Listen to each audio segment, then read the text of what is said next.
I ordered these color prints the other day, and I went to pick them up at Staples, and I'm leaving the store, and I'm walking across the parking lot, and I remember thinking, like, wow, God, what a beautiful day. It's just kind of unseasonably warm. It's really nice. I walk into, like, some empty parking spots, and while I'm walking into one, a car kind of aggressively comes up behind me, and it starts to park in the spot. I turn around slightly. I'm like, whoa, don't run me over. But he keeps coming. And I have to jump out of the way because it literally is going to run me over. And it comes through the spots, comes out into the regular part of the parking lot, and then parks like about 3 spots down.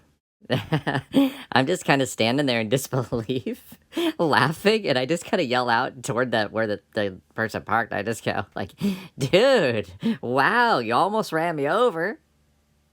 Out of nowhere, I just hear, she did almost run you over. I just saw her almost hit 3 people in this parking lot.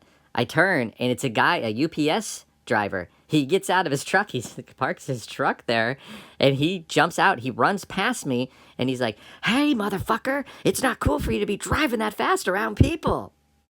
I'm sitting in the car at that point, and I'm looking out the windshield, and the person that's getting yelled at, the person that almost hit me, gets out of their car, and it's like this 6'5", lanky old man with a bright orange shirt on and a very strange potbelly. Like, he's super skinny in this very strange potbelly. He looks like a fucking Simpsons character. I mean, that's exactly what he looked like. And he had an old lunchbox in his hand, like one of those old black lunchboxes from the 20s. And he's like, who do you think you're yelling at? And I'm not a lady.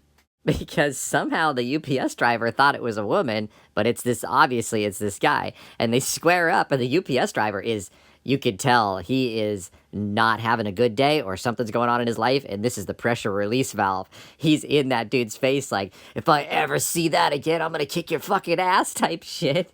And another guy's head's just spinning like, all right, just don't call me a lady or whatever. They kind of break it up, but wow, it was like, I was like, this was a little different than usual.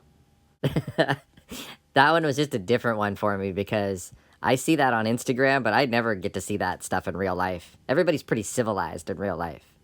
Oh, check this out. Here's another one for you. This is from Burien too. So, in our neighborhood, there's this fence that has all these 7-Eleven cups of coffee on it. My girlfriend spotted it months ago. This has been a months-long project. We've been watching it. Sometimes the coffee cups get blown off the fence. Sometimes there's 1, there's 2. There's been up to 6 at a time. They're all 7-Eleven, though. And guess what? 7-Eleven closed. Isn't that bonkers? I mean, where are people going to get a chili dog at? Or cheap smokes or beers?